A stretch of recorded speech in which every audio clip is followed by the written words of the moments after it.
দেখো আজকে আমি না পটল পাসিন্দা বানাচ্ছি। আচ্ছা, তেলটা সাদা তেল দিয়েছি।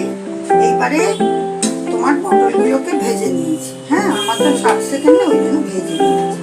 এবার তোমাদের দেখাচ্ছি।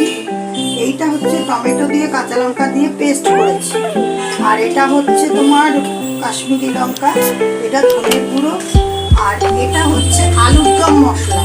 হ্যাঁ, সবই তো বাজারে পাওয়া যায়। আর এটা আদা, আর এটা হচ্ছে তোমার গোটা লবঙ্গ। এই যে এটা দিয়ে দিলাম এখন, বুঝেছো?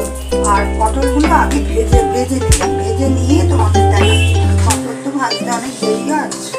হ্যাঁ, তোমরা একটু দেখো যে আমি কিভাবে করছি। এই যে মশলাগুলোকে আস্তে আস্তে ঢালছি।